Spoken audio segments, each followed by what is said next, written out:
राधे राधे आप सभी को। आज हम सीआरपीसी का सेक्शन 127 डिस्कस करेंगे। ओके, तो चलिए स्टार्ट करते हैं। सेक्शन 127 किससे डील करता है? क्या टाइटल है जी सेक्शन 127 का? Alteration in allowance. ठीक है, ऑल्टरेशन मींस क्या मतलब होता है ऑल्टरेशन का? कम ज्यादा करना, है ना? इंक्रीज और डिक्रीज, प्लस और माइनस। ठीक है, तो किसको कम और ज्यादा करने की बात की जा रही है सेक्शन में? अलायंस को।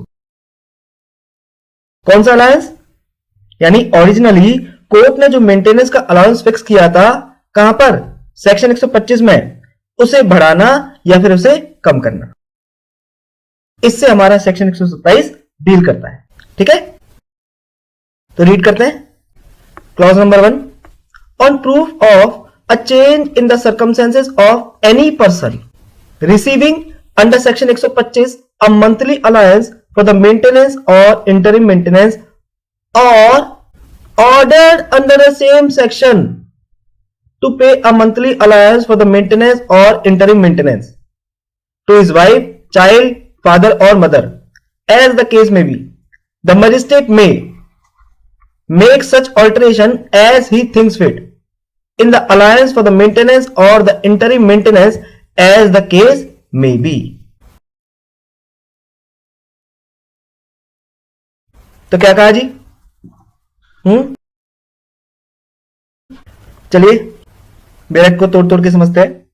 इन्होंने क्लॉज 1 में बताया कि किसी पर्सन के सर्कमस्टेंसेस में चेंजेस होने के प्रूफ पर, on proof of a change in the circumstances of any person, किसी पर्सन के सर्कमस्टेंसेस में चेंजेस होने के प्रूफ पर, यानी जब यह प्रूफ कर दिया जाता है कि किसी पर्सन के हालात में बदलाव हो गए।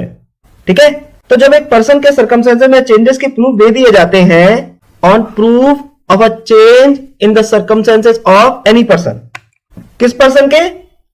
Of any person receiving under section 125 a monthly allowance for the maintenance और interim maintenance, on proof of change in the circumstances of any person।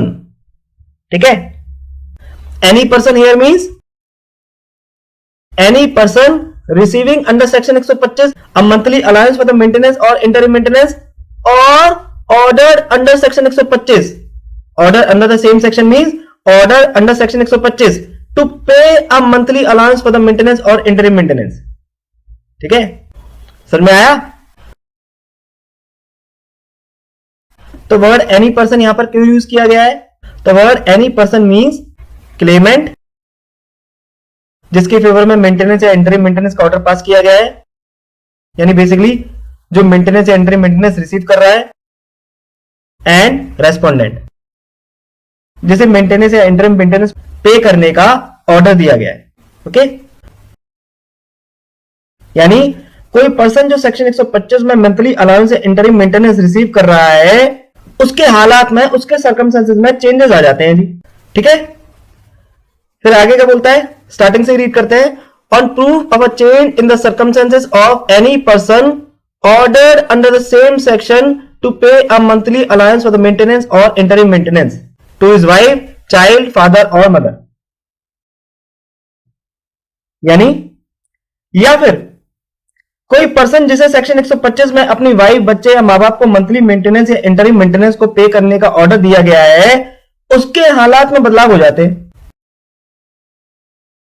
यानी या तो मेंटेनेंस लेने वाले के हालत में बदलाव हो जाते हैं, दैट इज क्लेमेंट के हालत में बदलाव हो जाते हैं, या फिर मेंटेनेंस देने वाले की हालत में बदलाव हो जाते हैं, दैट इज रेस्पोंडेंट की हालत में बदलाव हो जाते हैं। ठीक है, एज द केस में भी, एज द केस में भी का क्या मतलब है? यानी जैसा भी केस है, यानी क्लेमेंट के सर्कमस्टेंसेस में बदलाव आ जाते हैं या फिर रेस्पोंडेंट के सर्कमस्टेंसेस में बदलाव आ जाते हैं, जैसा भी केस है। ठीक है, फिर आगे क्या बोला? The magistrate may make such alteration as he thinks fit in the allowance for the maintenance और interim maintenance as the case may be. तो अब जो मजिस्ट्रेट है वो मेंटेनेंस या इंटरिम मेंटेनेंस की अलाउंस में ऑल्टरेशन का ऑर्डर दे सकता है जो उसे ठीक लगता है। यानी जो मजिस्ट्रेट है वो अपने अकॉर्डिंग जो भी उसे ठीक लगता है मेंटेनेंस अलाउंस को या इंटरिम मेंटेनेंस को, जैसा भी केस है, उसे कम ज्यादा कर सकता है। क्लियर हुआ?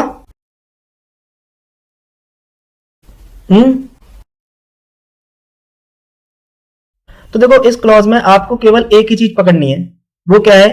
जब यह प्रूव कर दिया जाता है कोई पर्सन जो सेक्शन 125 में मंथली मेंटेनेंस या इंटरिम मेंटेनेंस रिसीव कर रहा है, यानी बेसिकली क्लेमेंट, उसके सर्कमस्टेंसेस में चेंजेस आ गए, या फिर कोई पर्सन जैसे मंथली मेंटेनेंस या इंटरिम मेंटेनेंस पे करने का ऑर्डर दिया गया है, यानी रेस्पोंडेंट, उसके सर्कमस्टेंसेस में चेंजेस आ गए हैं।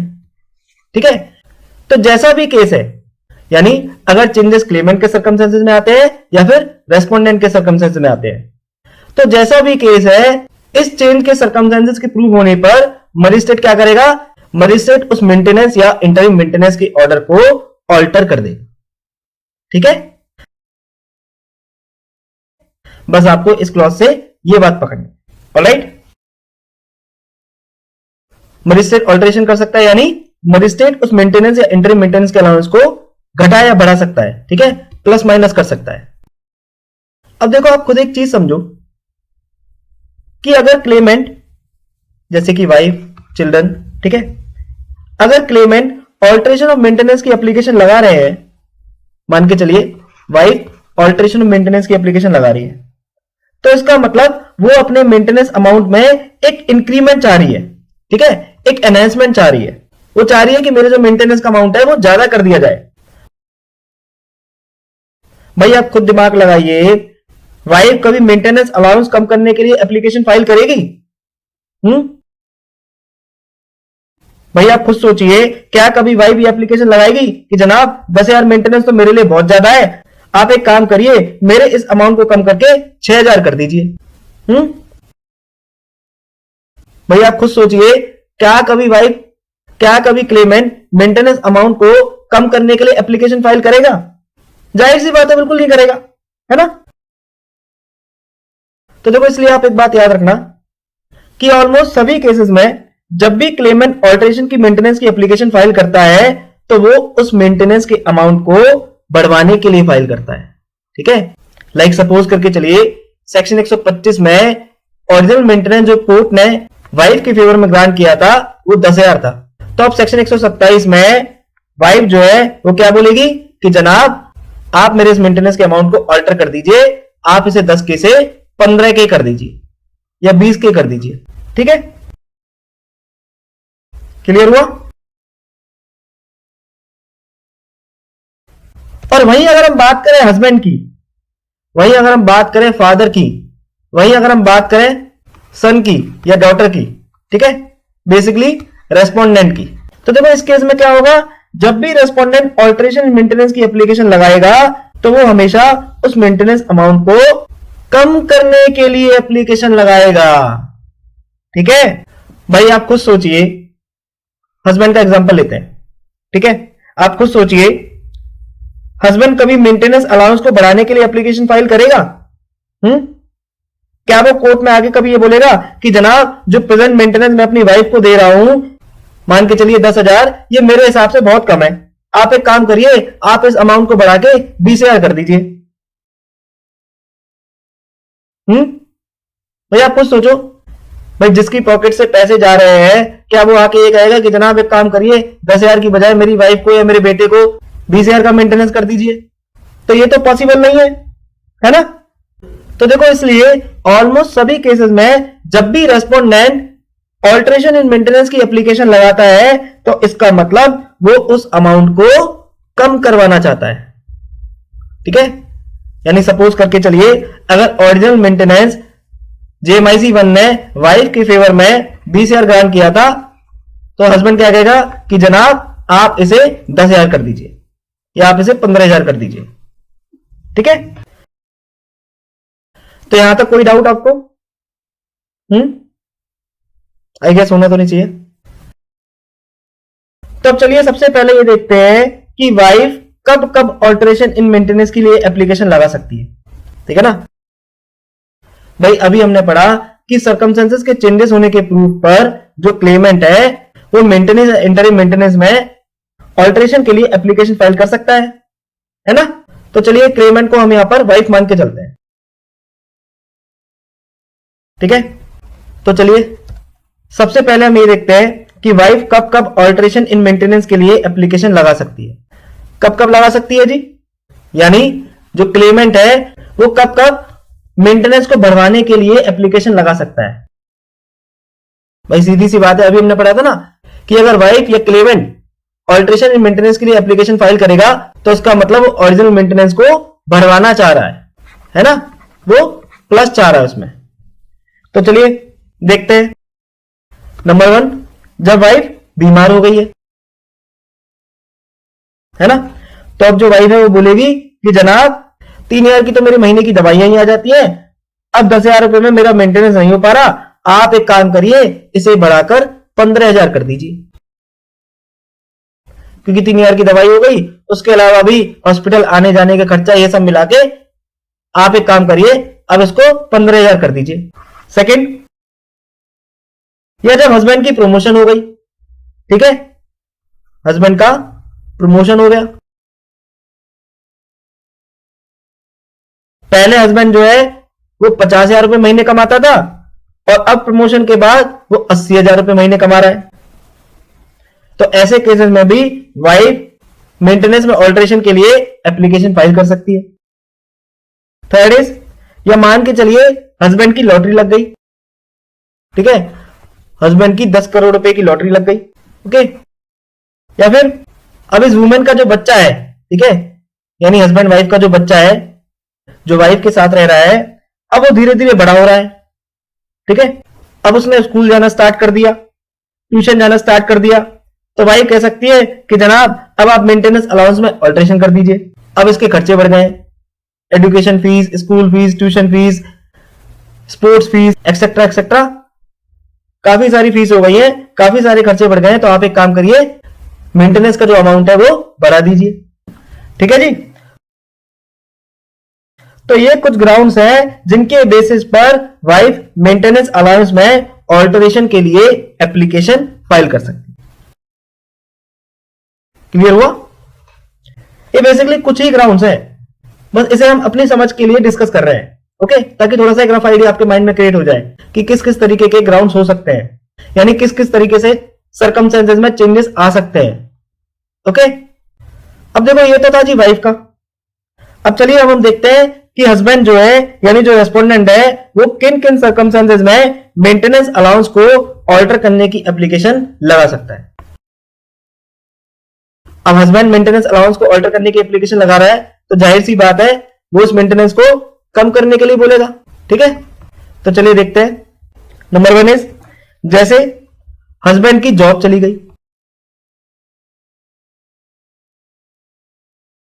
भाई रिसेशन का टाइम चल रहा था, कंपनी ने अपने स्टाफ की छटनी कर दी, तो हस्बैंड एप्लीकेशन लगा सकता है कि जनाब अब तो मेरे पास जॉब ही नहीं है, तो आप इस मेंटेनेंस के अमाउंट को कम कर दीजिए, ठीक है। सेकंड इज, या फिर कोरोना के कारण हस्बैंड की जॉब चली गई,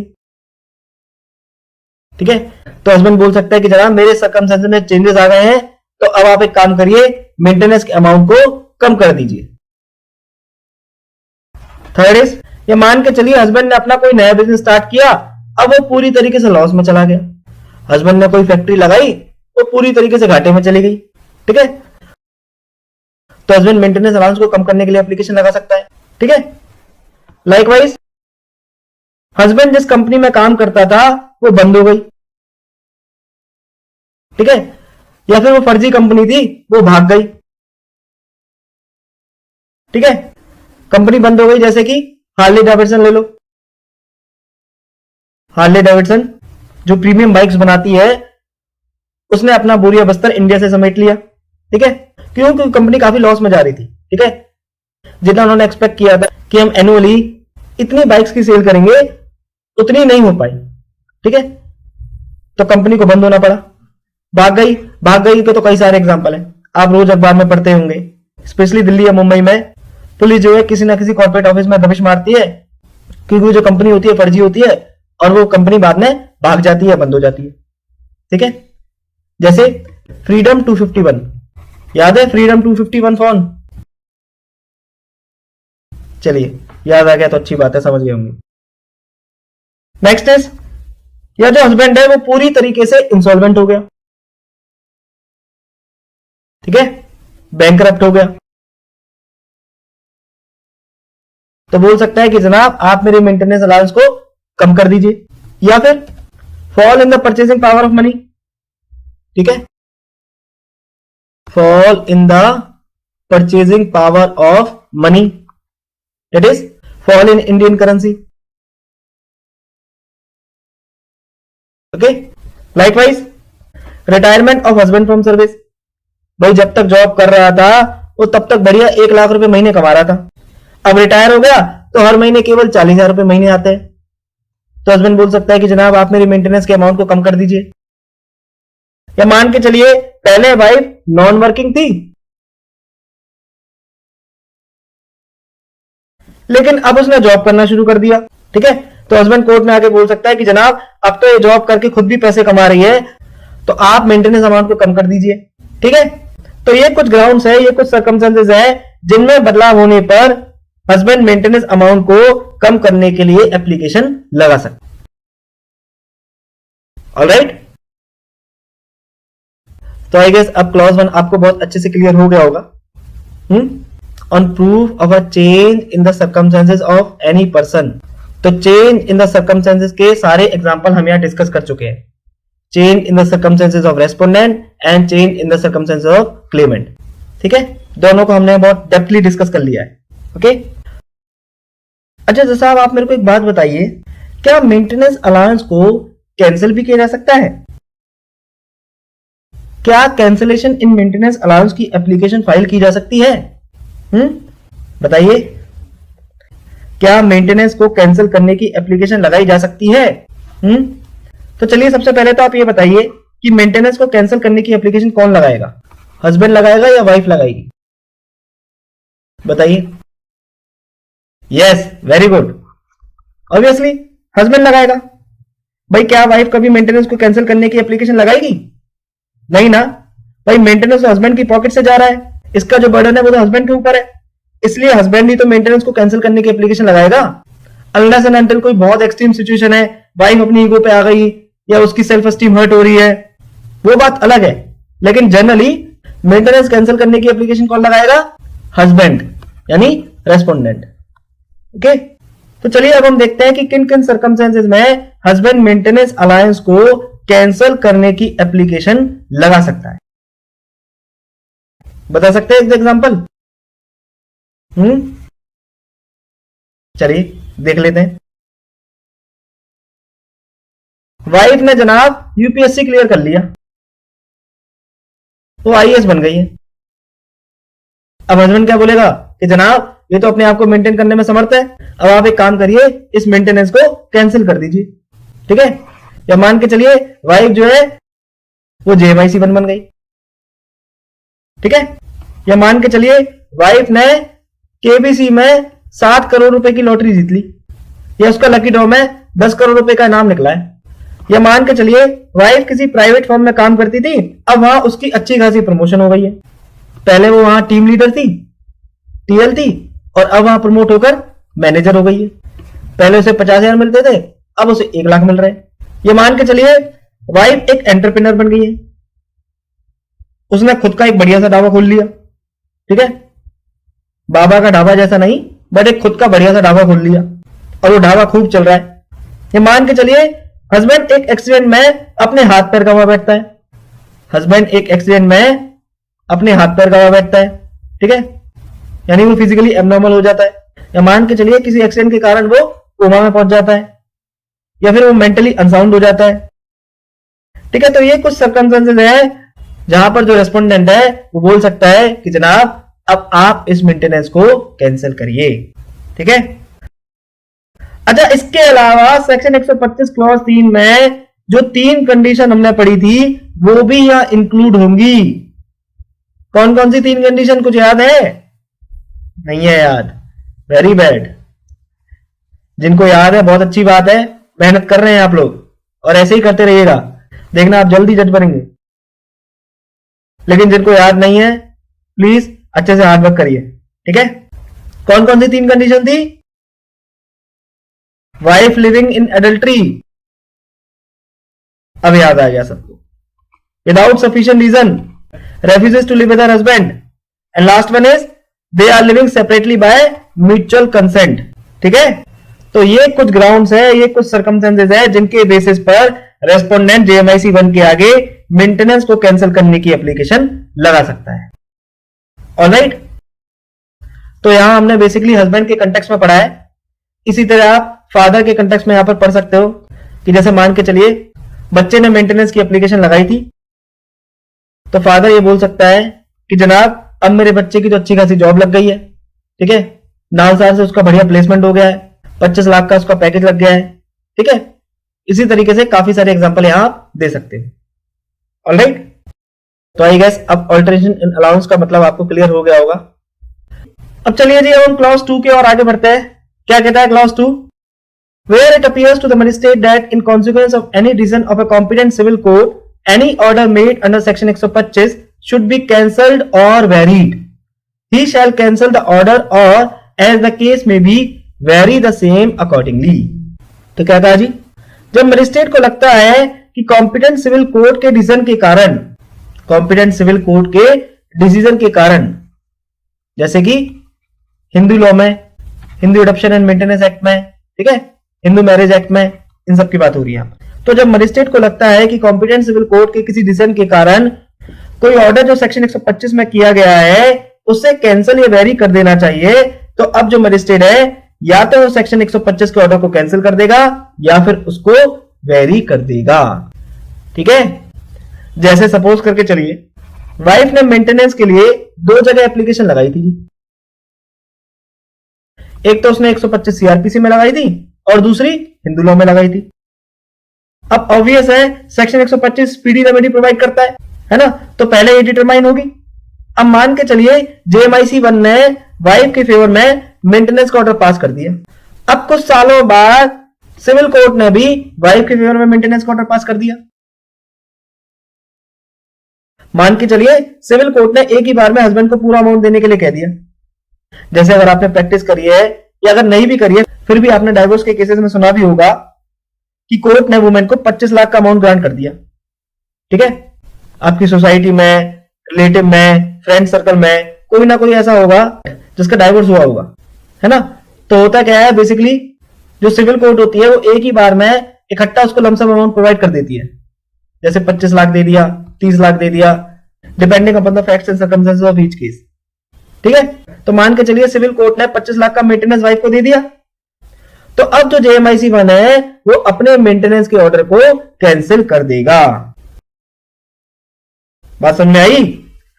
भाई सीधी सी बात है, जब हस्बैंड ने ऑलरेडी सिविल कोर्ट में उसकी लाइफ टाइम के लिए मेंटेनेंस का अमाउंट पे कर दिया, तो अब वो उसे मंथली मेंटेनेंस क्यों देगा भाई? वो 2-2 बार पैसे क्यों देगा? वो पागल थोड़े ना है। बात समझ में आ रही है?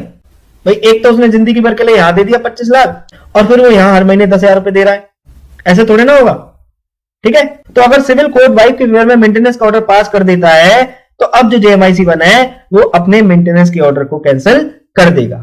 ऑलराइट, और देखो यही कहता है सेक्शन, अगर हम सेक्शन की रीडिंग करें, एक सेकंड में रेज कर लेता हूं। सेक्शन यही कहता है, where it appears to the magistrate that, कौन से मजिस्ट्रेट की बात की जा रही है यहां पर? जेएमआईसी 1 की, जिसने सेक्शन 125 सीआरपीसी में मेंटेनेंस का ऑर्डर पास किया है। तो where it appears to the magistrate that in consequence of any decision of a competent civil court, competent civil court के डिसीजन के कॉन्सिक्वेंस में any order made under section 125 should be cancelled और varied, he shall cancel the order or as the case may be vary the same according, ठीक है। तो last example में magistrate ने क्या किया था, जब सिविल कोर्ट ने वाइफ के फेवर में 25 लाख का अमाउंट पास कर दिया था तो जेएमआईसी 1 ने अपने मेंटेनेंस के ऑर्डर को कैंसिल कर दिया था। ओके, लाइकवाइज एक और एग्जांपल ले सकते हो आप कैंसिल का, जैसे हस्बैंड और वाइफ के बीच में मेंटेनेंस को लेकर एक सिविल सूट चल रहा है जी। अब वाइफ ने इसके साथ साथ सीआरपीसी के अंदर भी एप्लीकेशन लगा रखी है। सिविल सूट तो चल ही रहा है, साथ में क्रिमिनल भी चल रहा है, मतलब सेक्शन 125 सीआरपीसी में भी चल रहा है। अब सेक्शन 125 की प्रोसीडिंग तो स्पीडी रेमेडी प्रोवाइड करती है ना? तो कोर्ट ने वाइफ के फेवर में मेंटेनेंस ग्रांट कर दिया। पर कुछ टाइम बाद जो प्रोसीडिंग सिविल कोर्ट में चल रही थी, उसने ये डिटरमाइन किया कि भैया ये लेडी जो मेंटेनेंस क्लेम कर रही है, ये तो इस पर्सन की वाइफ ही नहीं है। इन दोनों के बीच में तो कभी शादी नहीं हुई, ना ही ये लिव रिलेशनशिप में रह रहे। Therefore she is not entitled to claim maintenance. और सिविल कोर्ट ने वाइफ की एप्लीकेशन को डिसमिस कर दिया। ठीक है, तो अब क्या होगा? अब जो जेएमआईसी 1 है, जिसने सेक्शन 125 के अंदर मेंटेनेंस का ऑर्डर पास किया था, अब वो उस ऑर्डर को कैंसिल कर देगा। क्लियर हुआ? Very good. तो देखो जी, ये तो थी कैंसिल की बात। ठीक है, कि मजिस्ट्रेट यानी जेएमआईसी 1 कब कब सेक्शन 125 सीआरपीसी के ऑर्डर को कैंसिल कर सकता है। अब आप मेरे को वेरिएट का एग्जांपल दे सकते हैं क्या? चलिए वेरिएट का एग्जांपल आप दीजिए, बताइए। अब आगे देखते हैं। Third clause, where any order has been made under section 125 in favour of a woman who has been divorced by or has obtained a divorce from her husband, the magistrate shall, if he is satisfied that. तो क्या बोला जी? पहले इतना समझते हैं। जब section 125 में किसी ऐसे वुमेन के फेवर में मेंटेनेंस या इंटरिम मेंटेनेंस का ऑर्डर पास किया जाता है जिसे उसके हस्बैंड ने डाइवोर्स दिया है या जिसने अपने हस्बैंड से डाइवोर्स लिया है, तो मजिस्ट्रेट शैल, अगर वो सेटिस्फाई हो जाता है तो, इफ ही सेटिस्फाइड, एक क्लॉज क्या कह रहा है? The women has after the date of such divorce remarried cancel such order as from the date of her remarriage. यानी डिवोर्स की डेट के बाद उस वुमेन ने दूसरी शादी कर ली, तो मजिस्ट्रेट क्या करेगा? Magistrate shall cancel such order. Cancel such order means cancel the order of maintenance pass under section 125 CrPC. किस डेट से? From the date of her remarriage. Okay, क्यों भाई? सीधे से लॉजिक है भाई, जब उसने दूसरी शादी कर ली तो उसे उसका नया हस्बैंड मेंटेन करेगा, है ना? अब पुराना जो हस्बैंड है वो उसे मेंटेन क्यों करेगा भाई? उसकी क्या जान लोगे आप? वो शुरू से इतना मेंटेनेंस देता हुआ आ रहा है, अब तो उसने दूसरी शादी कर ली, अब तो उसे बख्श दो भाई, कि सारी जिंदगी उसे ऐसे ही मारोगे बेचारे को। और देखो, अगर आपने मेरे साथ ध्यान से सेक्शन 125 पढ़ा हो तो ये जो चीज है आपको एक्सप्लेनेशन से भी क्लियर हो जाएगी। अगर आपको याद हो तो सेक्शन 125 के एक्सप्लेनेशन में हमने क्या पढ़ा था? एक्सप्लेनेशन बी में, वाइफ इंक्लूड्स एक वुमेन जिसे या तो उसके पति ने डाइवोर्स दे दिया है या फिर उसने अपने पति से डाइवोर्स ले लिया है, and who has not remarried, और उसने दोबारा शादी नहीं करी है। दैट मींस अगर उसने दोबारा शादी कर ली है तो she can not claim maintenance from her previous husband. Okay, तो इसलिए उन्होंने बताया कि डिवोर्स के बाद अगर वो वुमेन दोबारा शादी कर लेती है तो जो मजिस्ट्रेट है वो शैल, यानी उसे मेंटेनेंस का ऑर्डर कैंसिल करना ही पड़ेगा। कैंसिल सच ऑर्डर किस डेट से? From the date of her remarriage, जिस दिन से उसने दोबारा शादी करी उस दिन से। ठीक है, तो मान के चलिए हस्बैंड वाइफ दोनों अलग अलग रह रहे हैं। ठीक है, कोर्ट ने वाइफ के फेवर में मेंटेनेंस का ऑर्डर पास कर दिया जी। ठीक है, वाइफ ने डिवोर्स ले लिया है और कोर्ट ने वाइफ के फेवर में सेक्शन 125 में मेंटेनेंस का ऑर्डर पास कर दिया है। ठीक है, अब कुछ टाइम बाद ये जो वाइफ है, लेट्स से एक्स, इसके घर वाले इसके लिए दूसरा रिश्ता ढूंढ लेते हैं वाई। अब इस चीज की खबर जो है उसके हस्बैंड को लग जाती है। लेट्स से हस्बैंड को यहां पर हम ए बोलते हैं। ठीक है, तो ए को खबर लग जाती है कि जो एक्स है इसका रोका हो गया है और 2 महीने बाद इसकी शादी होनी है। तो अब ये भगा भगा कोर्ट में जाता है और कोर्ट में एप्लीकेशन लगा देता है कि जनाब अब तो एक्स का रोका हो गया है, इसकी दूसरी शादी जल्दी होने वाली है, आप एक काम करिए, आप इस मेंटेनेंस को कैंसिल कर दीजिए। तो मेरा सवाल आप लोगों से यह है कि क्या कोर्ट हस्बैंड की एप्लीकेशन को अलाउ करेगा या उसे डिसमिस कर देगा? क्या कोर्ट जो मेंटेनेंस ऑर्डर एक्स के फेवर में पास किया गया था उसे कैंसिल कर देगा या भी उसे कंटिन्यू रखेगा? बताइए। वीडियो को पॉज करिए और 2 मिनट अपने दिमाग पर जोर डालिए। हिंट दे देता हूं मैं आपको, इसी लाइन में इसका आंसर छिपा हुआ है।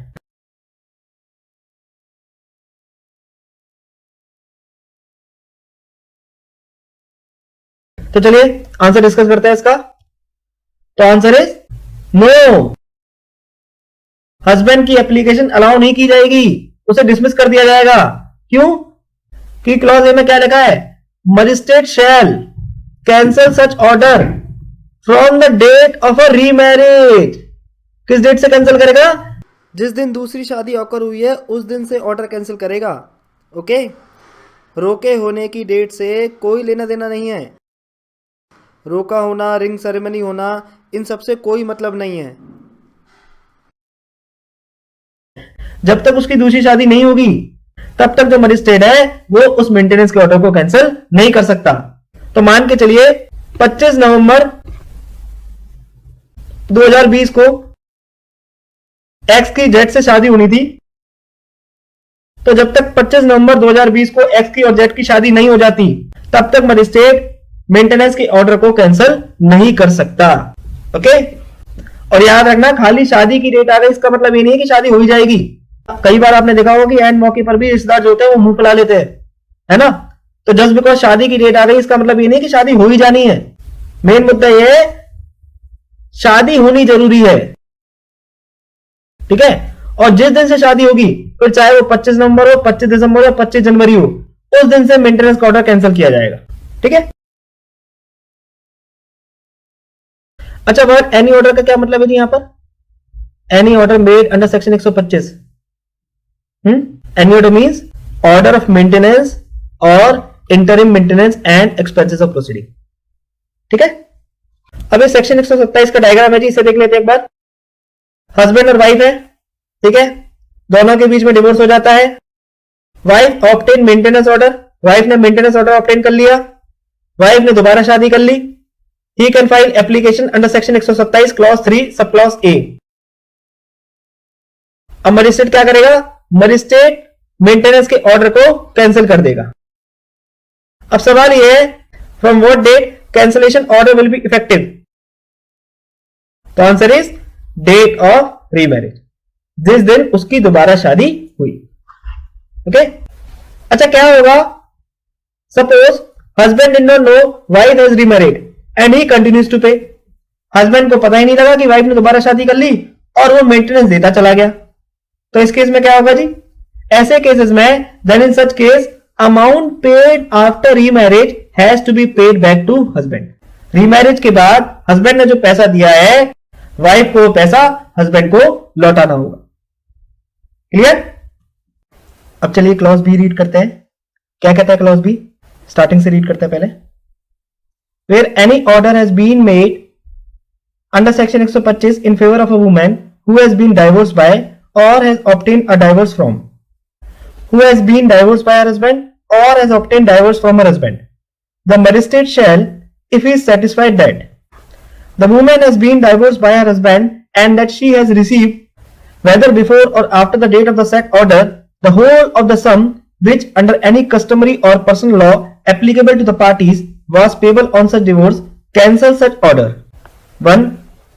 In the case where such sum was paid before such order from the date on which such order was made, and second, in any other case from the date of the expiry of the period, if any, for which maintenance has been actually paid by the husband to the woman. तो क्या कहा जी? जब section 125 में किसी ऐसे women के favour में maintenance या इंटरिम मेंटेनेंस का ऑर्डर पास किया जाता है जिसे उसके हस्बैंड ने डाइवोर्स दिया है या जिसने अपने हस्बैंड से डाइवोर्स लिया है, तो मजिस्ट्रेट शैल, अगर वो सेटिस्फाई हो जाता है किस चीज से कि वुमेन को उसके हस्बैंड ने डाइवोर्स दिया है, the women has been divorce by her husband, और उस वुमेन ने मेंटेनेंस के ऑर्डर से पहले या मेंटेनेंस के ऑर्डर के बाद होल अमाउंट ऑफ सम को रिसीव कर लिया है जो किसी कस्टमरी या पर्सनल लॉ में पार्टीज पर एप्लीकेबल था और उसे डाइवोर्स पर वो सम दे दिया गया है, तो मजिस्ट्रेट उस ऑर्डर को कैंसिल कर देगा। ठीक है? And that she has received whether before or after the date of said order, यानी मेंटेनेंस के ऑर्डर से पहले या मेंटेनेंस के ऑर्डर के बाद क्या मिल गया उसको?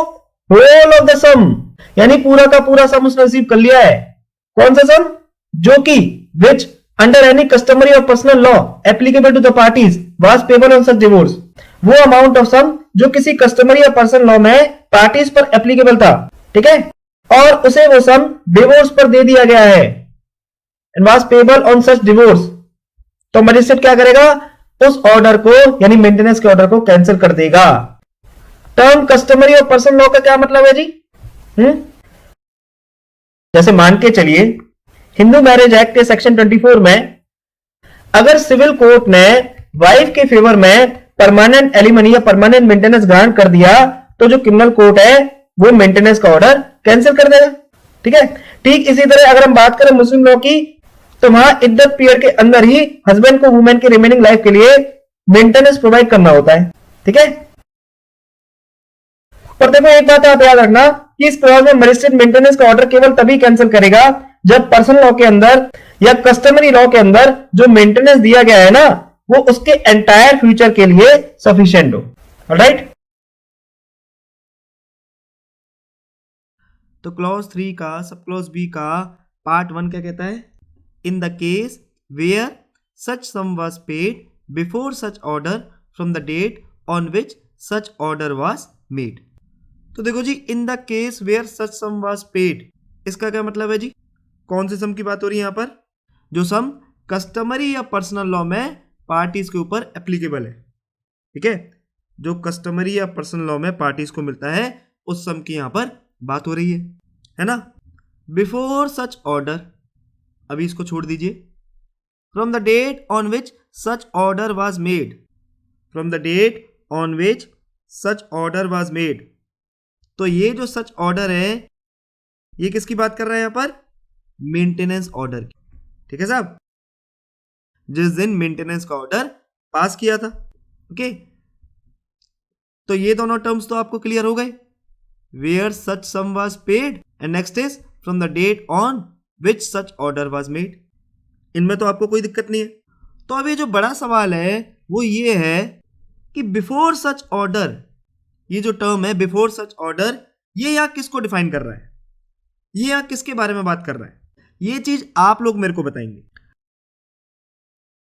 आप लोग मुझे यहां ये बताइए, मैं दो ऑप्शन दे देता हूं आपको, कि क्या हम इसको ऐसे पढ़ेंगे कि वो जो सम है जो कस्टमरी या पर्सनल लॉ में पार्टीज को मिलता था वो डाइवोर्स से पहले ही पे कर दिया गया था।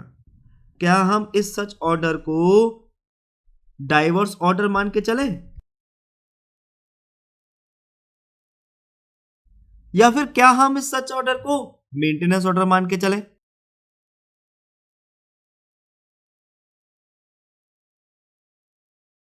भाई आप लोग मेरे को बताइए, क्या हम इसको ऐसे पढ़ेंगे कि वो जो समय जो कस्टमरी या पर्सनल लॉ में पार्टीज को मिलता था वो तलाक से पहले ही पे कर दिया गया था? Such sum was paid before divorce order, यानी पेमेंट पहले कर दी गई थी और तलाक बाद में हुआ था। तो जिस दिन से मेंटेनेंस पास किया गया था उस दिन से वो जो ऑर्डर है वो कैंसिल कर दिया गया था। या हम इसको ऐसे पढ़ेंगे कि वो जो समय जो कस्टमरी या पर्सनल लॉ में पार्टीज को मिलता था वो मेंटेनेंस के ऑर्डर से पहले ही पे कर दिया गया था, यानी मेंटेनेंस के ऑर्डर आने से पहले ही सारा सम पे कर दिया गया था। तो जिस दिन से मेंटेनेंस पास किया गया था उस दिन से ऑर्डर कैंसिल कर दिया गया था। तो बताइए आप, ये चीज आप लोग मेरे को कमेंट करके बताइए कि बिफोर सच ऑर्डर का मतलब डाइवोर्स ऑर्डर मान के चले या फिर मेंटेनेंस का ऑर्डर मान के चले। नेक्स्ट क्या कहता है? पार्ट 2 क्या कह रहा है? इन एनी अदर केस, इन एनी अदर केस मींस दूसरे केस में। इन एनी अदर केस का मतलब क्या है यहां पर? ये देखो, पहले हमने क्या पढ़ा पहले पार्ट में, in the case where such sum was paid before such order. तो in any other case means such sum was paid after such order. ठीक है,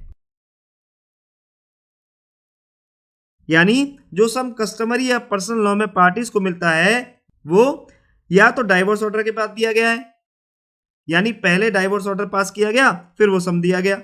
तो वो जो मेंटेनेंस का ऑर्डर है वो कब से कैंसिल होगा? जिस दिन से हस्बैंड ने वुमेन को एक्चुअली में मेंटेनेंस पे किया। From the date of expiry of the period if any for which maintenance has been actually paid by the husband to the women. In short, from the date maintenance has been actually paid by the husband to the woman. Okay. या फिर आप लोग मेरे को बताइए कि हम इसको ऐसे पढ़ें कि जो सम कस्टमरी या पर्सनल लॉ में पार्टीज को मिलता है वो मेंटेनेंस ऑर्डर के बाद दिया गया था जी, यानी पहले मेंटेनेंस ऑर्डर पास किया गया फिर वो सम दिया गया। तो वो जो मेंटेनेंस का ऑर्डर है वो कब से कैंसिल होगा? जिस दिन से हस्बैंड ने वुमेन को एक्चुअली में मेंटेनेंस पे किया। बात समझ में आ रही है? नहीं आ रही? क्योंकि ये बात मेरे को आप लोग समझाइए कि ये जो before such order in any other case means after such order, ये जो बिफोर सच ऑर्डर और आफ्टर सच ऑर्डर की जो बात हो रही है वो किस ऑर्डर की बात हो रही है? डिवोर्स ऑर्डर की या फिर मेंटेनेंस ऑर्डर की? चलिए कमेंट करके बताइए। आप आराम से टाइम लीजिएगा, खूब अच्छे से सीनियर से, फैकल्टीज से, एडवोकेट से इसको डिस्कस कर लीजिए, ठीक है? कोई दिक्कत नहीं है। उसके बाद आप लोग मेरे को कमेंट करके बताइए कि सच ऑर्डर का यहां पर क्या मतलब है, डिवोर्स ऑर्डर या मेंटेनेंस ऑर्डर। ओके, अब चलिए क्लॉज सी देखते हैं। क्लॉज सी क्या कहता है? The woman has obtained a divorce from her husband and that she had voluntarily surrendered her rights to maintenance or interim maintenance as the case may be after her divorce, cancel the order from the date thereof. तो क्या बताया जी clause C ने? Women ने अपने husband से divorce obtain कर लिया है और उसने डिवोर्स के बाद वॉलेंटरली अपने मेंटेनेंस और इंटरिम मेंटेनेंस के राइट सरेंडर कर दिए, तो मजिस्ट्रेट मेंटेनेंस के ऑर्डर को कैंसिल कर देगा। किस दिन से, किस डेट से? From the date thereof, from the date when she voluntarily surrender rights to maintenance or interim maintenance। जिस दिन उस वुमेन ने मेंटेनेंस और इंटरिम मेंटेनेंस को लेकर अपने राइट सरेंडर किए, उस दिन से मजिस्ट्रेट मेंटेनेंस या इंटरिम मेंटेनेंस का ऑर्डर कैंसिल कर देगा, ठीक है? अब यहां पर दे रखा है जी, देखो, women voluntarily surrender her rights to maintenance और इंटरिम मेंटेनेंस। तो देखो जनरली तो ऐसा नहीं होता कि जो वुमेन है वो मेंटेनेंस या इंटरिम मेंटेनेंस के राइट को वॉलेंटरली आकर कोर्ट में सरेंडर कर दे, ठीक है? ऐसा मतलब बहुत ही इंपॉसिबल है, रेयरेस्ट ऑफ रेयर केसेस में ही ऐसा होता है, ठीक है?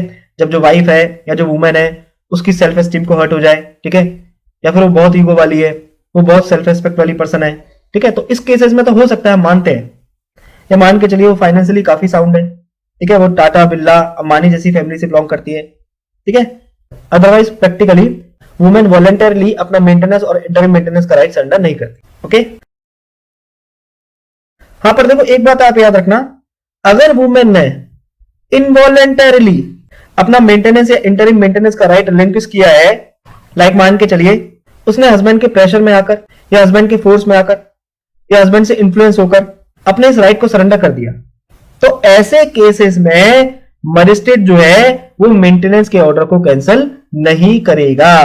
क्यों नहीं करेगा? क्योंकि क्या टर्म यूज किया हुआ है क्लॉज सी में? If she had voluntarily surrender her rights.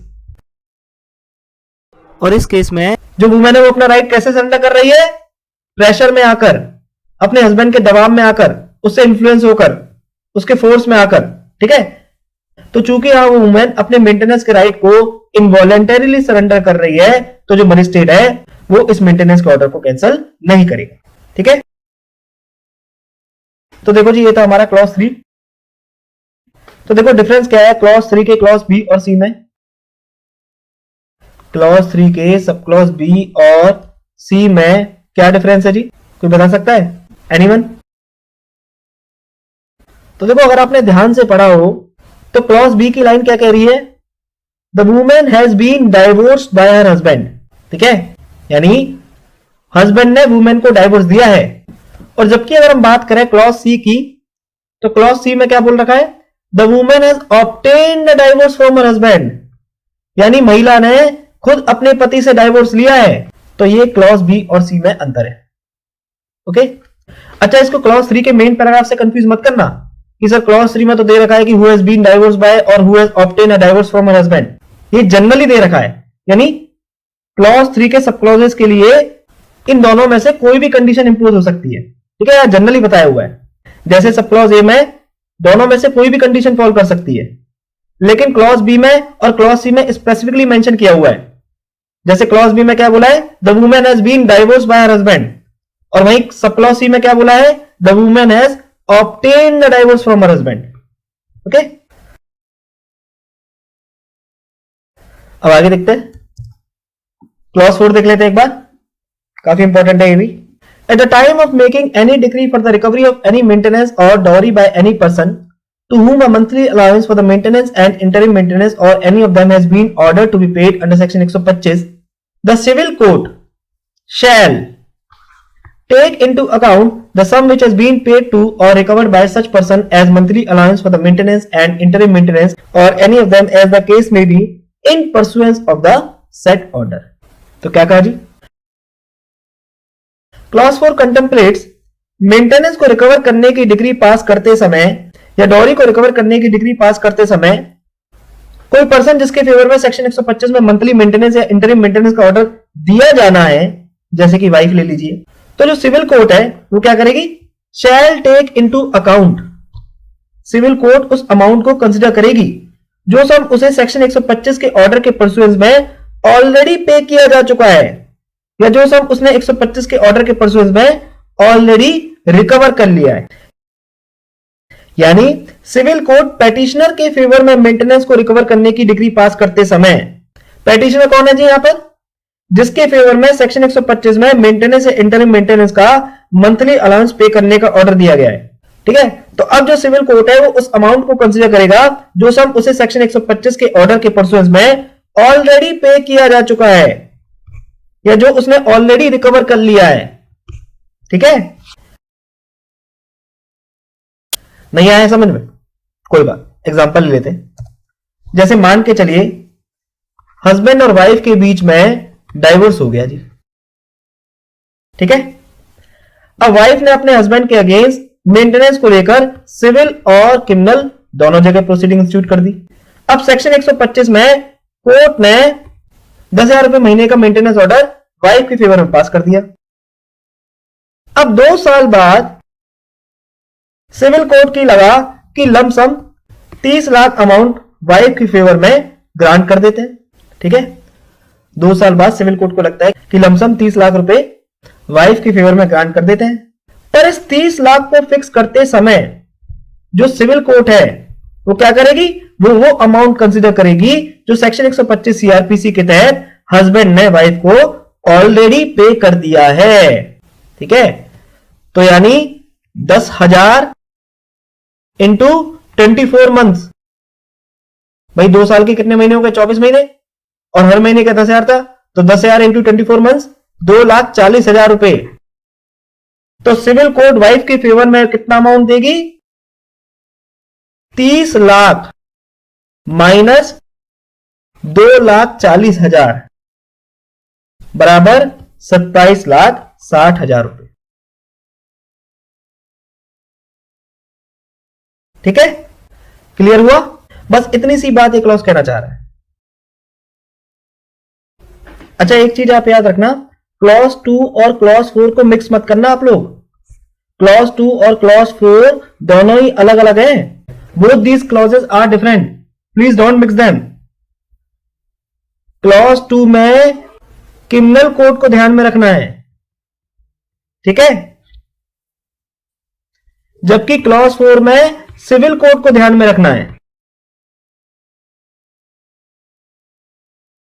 Okay, clause 2 में क्रिमिनल कोड सिविल कोड के द्वारा दिए गए अमाउंट को कंसीडर करेगी, जबकि क्लॉज 4 में सिविल कोड क्रिमिनल कोड के द्वारा दिए गए अमाउंट को कंसीडर करेगी। ऑलराइट, तो प्लीज क्लॉज 2 और क्लॉज 4 को मिक्स मत करना, ये दोनों बिल्कुल अलग अलग बातें बता रहे हैं। देखो, क्लॉज 2 और क्लॉज 4 में ये तो बट ऑब्वियस है कि दोनों ही केसेस में सीआरपीसी के 125 का ऑर्डर पहले आएगा, क्योंकि जो सीआरपीसी का 125 है वो स्पीडी रेमेडी से डील करता है ना। लेकिन अंतर क्या है दोनों में, कि क्लॉज 2 में इन्होंने बताया कि सिविल कोर्ट के ऑर्डर देने के बाद, यानी जब सेक्शन 125 सीआरपीसी में ऑर्डर पास कर दिया और उसके बाद सिविल कोर्ट ने ऑर्डर पास कर दिया, तो क्लॉज 2 में क्रिमिनल कोर्ट जो है वो उस अमाउंट को कंसीडर करेगी जो सिविल कोर्ट में दे दिया गया है। ठीक है, उसके अकॉर्डिंगली या तो वो वेरी कर देगी या कैंसिल कर देगी। लेकिन क्लॉज 4 में हमने क्या पढ़ा कि क्लॉज 4 में सिविल कोर्ट उस अमाउंट को कंसीडर करेगी जो क्रिमिनल कोर्ट ने पहले दे दिया है, ठीक है। दोनों ही जगह सेक्शन 125 सीआरपीसी की प्रोसीडिंग पहले डिस्पोज हो रही है। भाई ऑब्वियस है, क्योंकि वो स्पीडी रेमेडी से डील करता है।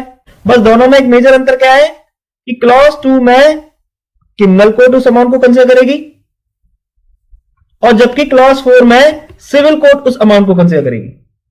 Alright,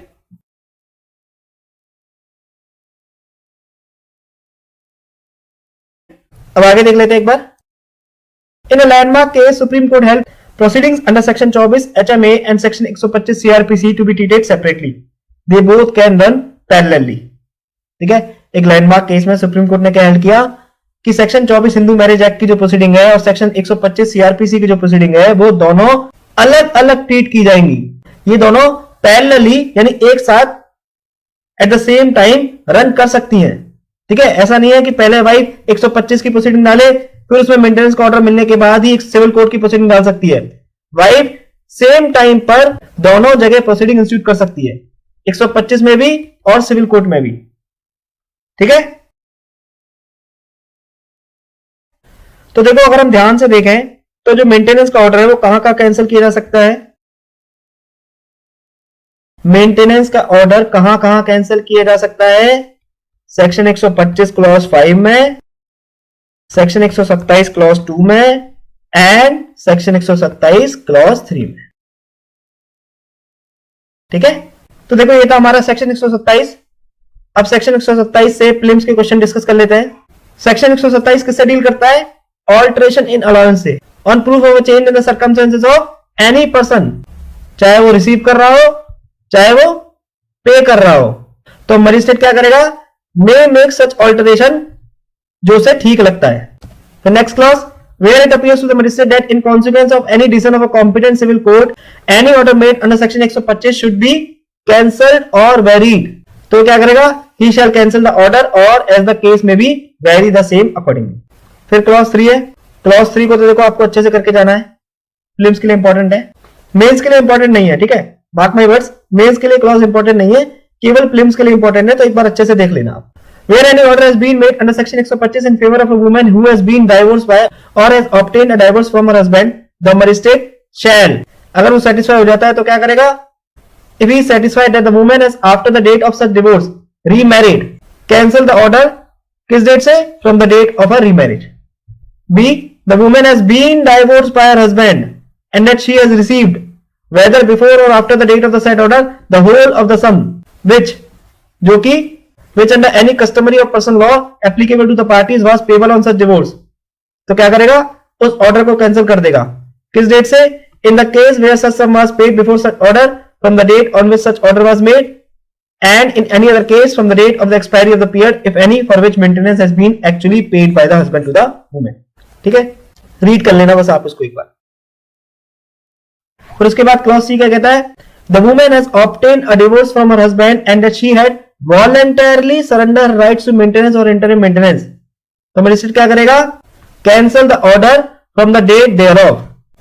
from the date thereof means जिस दिन से उस महिला ने अपने मेंटेनेंस या इंटरिम मेंटेनेंस के राइट को वॉलंटरली सरेंडर किया उस दिन से। ठीक है, फिर क्लॉज डी है, क्लॉज डी क्या कहता है, at the time of making any decree for the recovery of any maintenance or dowry by any person to whom a monthly allowance for the maintenance and interim maintenance or any of them has been ordered to be paid under section 125, the civil court shall take into account the sum which has been paid to or recovered by such person as monthly allowance for the maintenance and interim maintenance or any of them as the case may be in pursuance of the said order.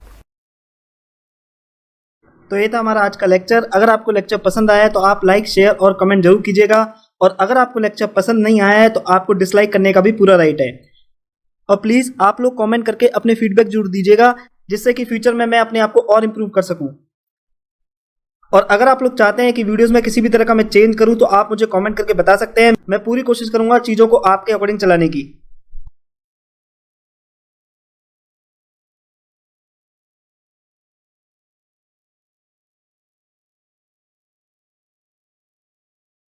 अगर आपको इस lecture से कुछ सीखने को मिला है और आप मुझे कंट्रीब्यूट करना चाहते हैं तो आप मुझे कंट्रीब्यूट भी कर सकते हैं। ये है मेरा QR कोड, आप किसी भी ऑनलाइन पेमेंट एप्लीकेशन के थ्रू मुझे पेमेंट कर सकते हैं। और याद रखना, ये कंट्रीब्यूशन जो भी आप करोगे ये केवल सोसाइटी के लिए यूज किया जाएगा, जैसे कि गरीब बच्चों की पढ़ाई के लिए, उनकी शादी के लिए, गौ माता की सेवा के लिए etcetera. Because I believe this contribution is by the people, of the people and for the people only. इसके अलावा इंस्टाग्राम और फेसबुक पे आप मेरे को फॉलो कर सकते हो, जो लिंक है वो डिस्क्रिप्शन बॉक्स में गिवन है। इंस्टाग्राम पे मैं अक्सर लाइव भी आता हूँ और प्रीवियस ईयर क्वेश्चन भी शेयर करता हूँ। तब तक के लिए स्वस्थ रहिए, व्यस्त रहिए और मस्त रहिए। Take care of your health physically, mentally and emotionally. जय हिंद, जय भारत।